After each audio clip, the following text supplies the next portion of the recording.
Thank you all for tuning in to another YouTube video. And on today's video, I got a real exciting one for you guys. We're going to go over the diet of five-time CrossFit Games champion Matt Fraser. And specifically, we're going to talk about his diet from a digestive standpoint. For those of you who are big fans of CrossFit or like to watch the CrossFit Games and have heard about Matt Fraser, he's a specimen. He's incredible. He's the fittest man in history. And I thought it would be cool to explore how the fittest man in history prepares his body from a nutritional standpoint.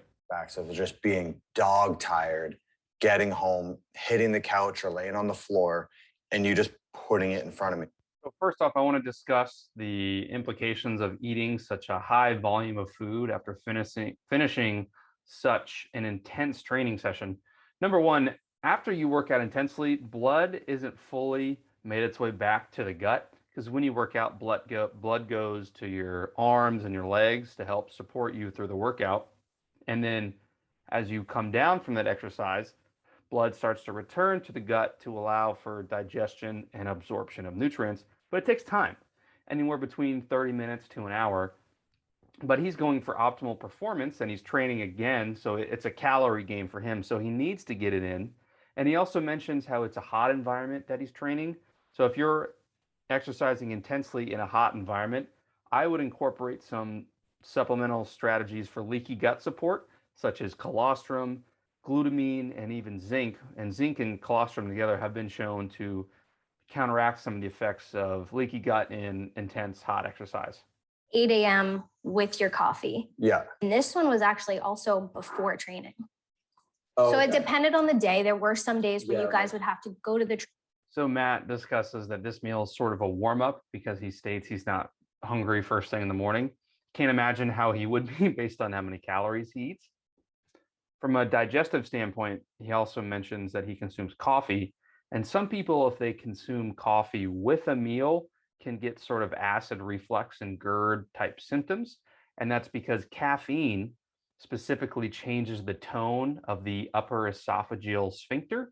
And when that sphincter can't open and close as it's supposed to, food can kind of make its way back up into the throat, and you get that feeling of stomach acid and food and feeling like there's something going on in your throat. times it was the yogurt, and then about an hour later, it was this strawberries, bagel, bacon, eggs. Yeah. Oh. Yeah. So you'll notice that they mentioned that he has this second meal an hour after having the first meal. For most people, I would not recommend that. It takes food on average around 30 minutes to make its way from the stomach into the small intestine. And that depends on the macronutrient composition of the meal, how much fiber is in it.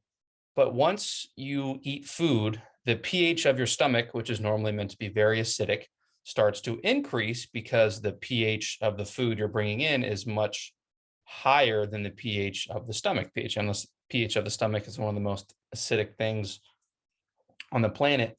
So for most people, if you reintroduce a meal after only finishing a somewhat substantial meal an hour later, the pH of the stomach is not at an optimal level. And what that means is you won't be setting your food up for an environment to be properly digested, and then you won't be leaving it up to be properly absorbed. And then you could get potential symptoms such as bloating, gas, indigestion, even abdominal pain. So that's why there's supposed to be time between meals as you allow the pH of the stomach to return to normal and back to a place where it can help you digest your food. Snickers, that was all during training. Right. And then you also have the protein. And so you would do 2 protein shakes. So let's break that up. Your training snacks, so your Fuel for Fire, the Snickers bar, the fruit snacks, Gatorade. This is where we finally start to get into optimal health versus optimal performance from a nutrition standpoint. If you're wanting to do well from a exercise performance standpoint, you're trying to ingest as much food as possible so you always have fuel and substrate available to fuel that workout. But what I start to get concerned with here is if you're just a regular person trying to incorporate some of these strategies, is things like the Snickers and even this Fuel for Fire, which is a fruit and whey protein based on-the-go smoothie. Some of those fruits that they use, such as bananas and apples, are higher on the FODMAP end, And we've found that some certain FODMAPs can be problematic for athletes and can lead to digestive symptoms. And I would caution people against consuming all of this food during a workout if performance isn't your number one absolute goal. Again, the GI tract isn't ready to handle this amount of food during intense training. So introducing so much food during an actual training session, that can be pretty tricky. And in this instance, I'm probably more worried about the fun size Snickers and the Gatorade, because that amount of simple carbohydrates can lead to some potential unfavorable changes in the microbiome. But the fuel for fire, I would myself potentially try to incorporate. And depending on what type of bread they used for his actual meal after training, he'll they'll discuss the gluten issue later. But if you're gluten sensitive, again, gluten's higher on the FODMAP end, so that could further contribute to digestive symptoms. PM, and that was a lot of times the giant plate of food for dinner, and it was like, I mean, just a chore. It makes sense, at least in my brain, for him to wait till the end of the day to eat his most volume, whole food, heavy, dense foods, such as your starches, your steaks, your vegetables, because you don't want to be trying to do a max effort snatch or PR your Fran time when you have all those complex carbohydrates and all that fat and protein kind of swishing around in your belly. And he also talks about not being okay with going to bed on a full stomach compared to most of the day when he's training. Here, and then I'm fending for myself. Yeah, and then we revert back to middle school. What sounds good? I love this. This is where Matt ate what sounds good.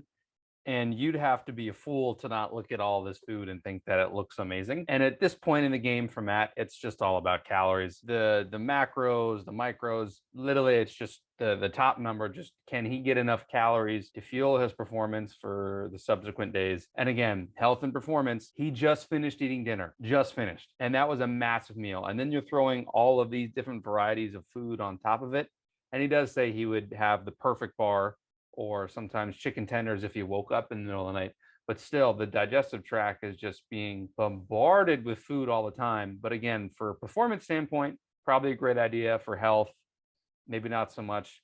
Up to you to decide what point on that spectrum you want to be a part of. Yeah, that you would get up and make yourself some chicken tenders, or that's when you would grab a perfect bar. I just have it in my head that like I can't go to sleep on an empty stomach. I actually align with this too. I really like to eat majority of my food before going to sleep.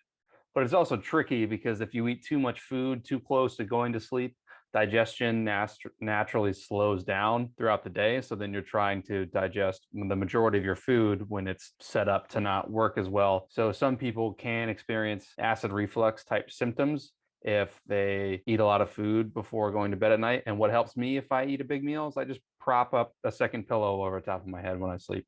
Those come into play when we talk about the games. So a lot of people always ask, well, what did you change when you're competing at the games? All right, this is the fun stuff. This is everyone wants to hear how much food do you eat on competition day. As you see, it's peanut butter and jelly sandwiches, which are calorically dense. And he also mentions he's even eating more frequently. And during CrossFit competition, the name of the game is super simple. It's calories for fuel and calories for recovery. And Matt's approach might be different from some other competitors who like to stick to more natural, maybe honey, dried fruits, things of that nature. But obviously the dude is really freaking good at CrossFit. So whatever he did worked pretty well for him. I'd be worried by the fat content in the peanut butter if I was trying to get really nitpicky, because that could slow down digestion a little bit and could leave you feeling a little full during a workout. But eating more frequently and avoiding being full is a really good strategy on competition day, because again, you want to have enough food for energy, but not enough food to where you feel lethargic and like it's hard to do burpees. However, for anyone who doesn't get paid to exercise, I wouldn't go after this approach. Maybe if you're doing your local weekend competition, experiment with some intra workout stuff. But if you're just in the gym for even 90 minutes to even 2 hours, I don't think you need any intra workout type fuel if you're just doing this for fun. During competition, I would have way more Gatorade. Sorry for the audio in the beginning. He said he'd have less protein. And then, as you guys heard, but way more Gatorade. Protein takes longer to digest, but you still want enough calories on competition and game day.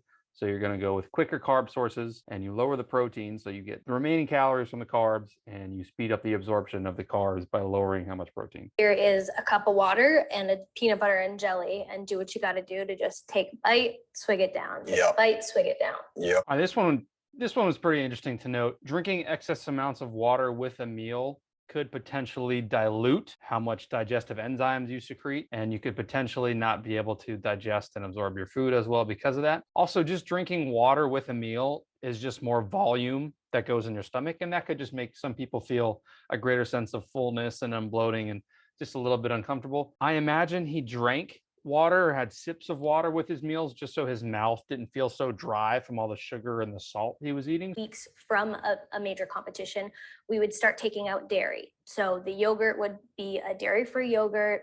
We even did some dairy-free cream cheese. The milk would switch from whole milk to almond milk. This was cool to hear. Most dairy sources are things like milk, non-fermented Greek yogurt, especially ice cream, are really high in lactose.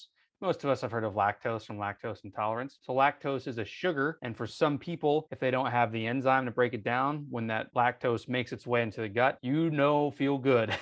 You get bloating, you get diarrhea, you get abdominal pain. So it sounds like they were experimenting with maybe some of the underlying digestive issues he had by taking out so much dairy prior to it. And there's actually some good evidence that endurance athletes can suffer from this FODMAP sensitivity. And FODMAPs are a type of carbohydrate, lactose being one of them. And again, leading to those symptoms of bloating, diarrhea, abdominal pain. So it sounds like they were trying to get rid of that possibility of having GI dysfunction during competition. But if you're thinking of doing this yourself, be careful because some non-dairy alternatives such as cashew and almond can also be higher on the FODMAP end. So if you're curious, look on the nutrition facts, and since FODMAPs are carbohydrates, if you're buying a milk alternative and there's no carbohydrates, less likely you're going to run into issues. But if you're buying a dairy alternative that's nut-based and there's a heavy amount of carbohydrates, and they're not coming from anywhere else, be on the lookout for that. Eliminate gluten. Also a known inflammatory, and you were dealing with some digestive issues that was like, well, maybe it's gluten related. And Timmy goes on to say that they would switch to gluten-free alternatives. Now, this is big. This was really cool for me to hear that Matt Fraser, the fittest man on earth, could still be struggling with some gluten sensitivities. And I wish they would have dug a little deeper into what kind of digestive issues he was having, because that can give you more specifics as to what was going wrong, being constipation, diarrhea, bloating. From a pure digestive perspective, gluten, or wheat, I should say, is also higher on the FODMAP end. And gluten is actually the protein found in wheat. So most people who think they're gluten sensitive could actually have an issue to the carbohydrates or the FODMAPs in wheat rather than gluten itself. And there's a lot of fear on the internet and in the current alternative natural health world around gluten. I think some of that is a little overblown, when in less than 1% of the population might have celiac disease, and only 5 to 10% have something called non-celiac gluten sensitivity. So if you have an inability to break down the fructans, or your gut bacteria can't handle it, I think a better term is probably wheat sensitivity than actual gluten sensitivity. Again, just nomenclature, conjecture doesn't really mean anything for most of us, but just terminology. If it was the physical stress and strain I was putting on my body, or if it was the stress and anxiety emotionally. Right. But when one ended, so did the other. I love that he talks about this. The gut, just like every other part of the body, isn't designed to handle very large amounts of training and very large amounts of food, two different stressors from a long period of time. And it makes total sense that his digestive issues went away as he retired and he stopped training so much. So then his demand for calories and food went down. And again, I wish they discussed a little bit more about the digestive issues he was having, but hey, that's personal information. And honestly, that's something just for him, Sammy, and maybe his physician to know, and not really us. Oh my God. For an average, for myself, you know what I mean? If I ate this right now, right. I would be on the floor in the fetal position. I just thought it was cool that they brought up the idea that what he ate when he was competing isn't the ideal diet for him to eat now. Was put into, how does this taste when I burp? Mm-hmm. So there were things that I wouldn't eat while I was training. So like spicy foods, I wouldn't eat if I still had another training session. Something like I used to put like. Amy goes on to mention that things like black pepper and other spices would cause him burping. That tells you something right there.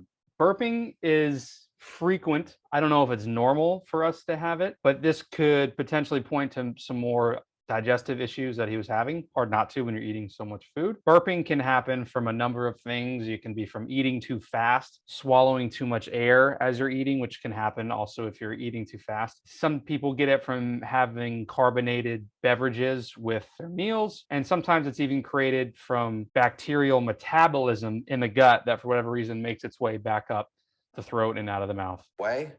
And then I would put off eating as long as I could until my stomach was growling so aggressively that it hurt. I wouldn't eat. Here, Matt is describing his dietary habits on a rest day, and it sounds like he was doing some form of time restricted eating. And he's mentioned in this video previously and in previous videos that he likes the feeling of being hungry. So when you're eating as many calories as he was based on his training, probably never really felt hungry. So he probably, in a sense, really enjoyed these rest days where he gave his digestive tract a break and he could just get that feeling of hunger again. All right. Thank you guys so much for tuning in today. And thank you very much to Matt Fraser, Sammy, and all of his team for putting out a video like this and filling us in about his life and his nutritional habits. It's really cool to see such high-level athletes and people, giving back to so many of us. And if you guys did enjoy the video, please make sure to leave it a like, leave a comment down below if there's any more questions or anything you have. And don't forget to subscribe if you guys want to see more content like this. That really helps the channel grow and helps get the word out there about gut health and gut health from high-level athletes. And as always, guys, trust in your gut.